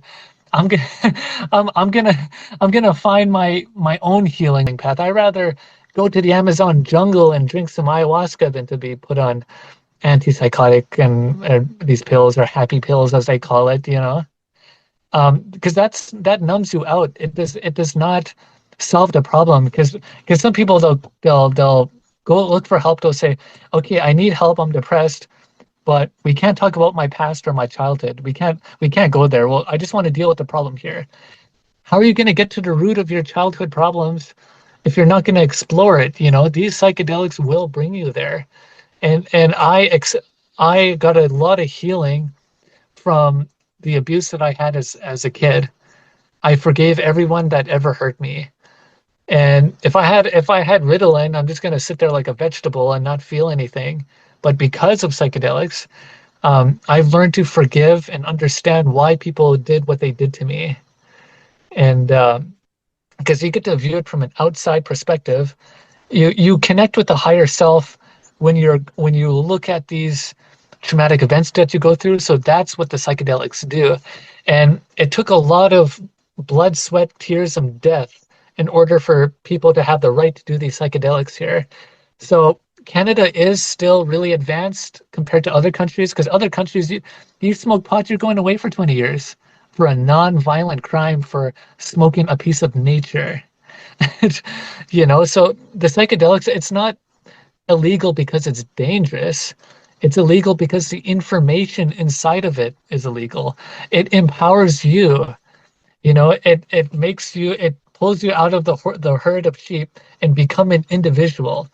You know, the government and religion doesn't like that. They want you to all follow together and just follow the law and follow your beliefs and religion will think for you and tell you how life started. No religion out there can tell you how life really works out there.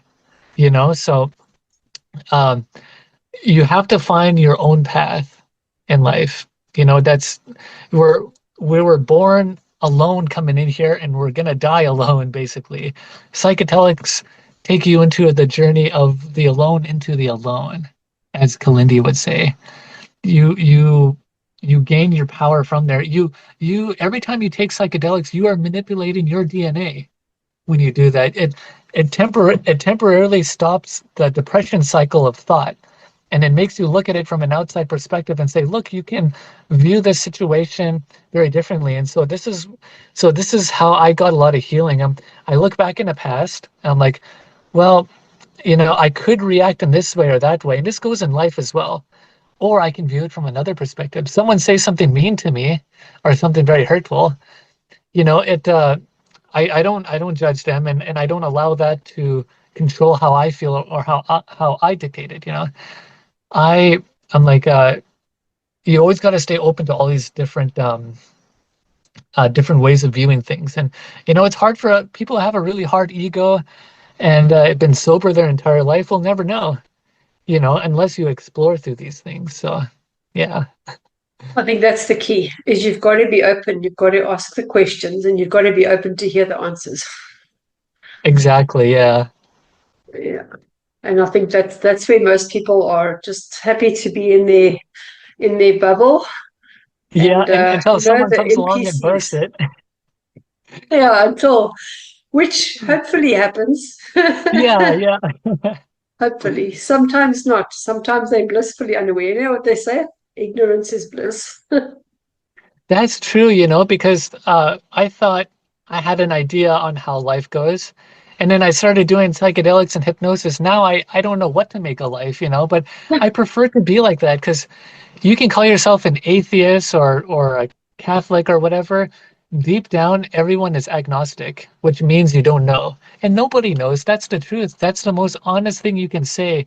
You don't feel ashamed to say that or feel like you have to know it, or know it all, I'm proud to say that I have no idea how life works because I've gone so deep into these psychedelic and hypnotic states that I know for a fact that we'll never understand consciousness for as long as we're alive. It is way beyond what we can ever comprehend, I think.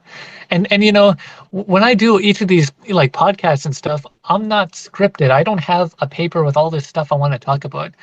When I talk to each person, I am speaking from the heart.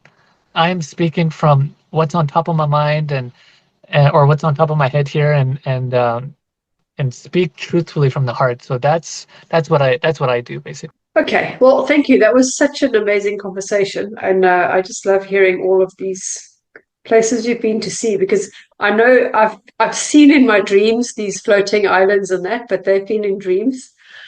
Yeah, nothing as real as what you've had. So I think that's just something to look forward to. Yeah.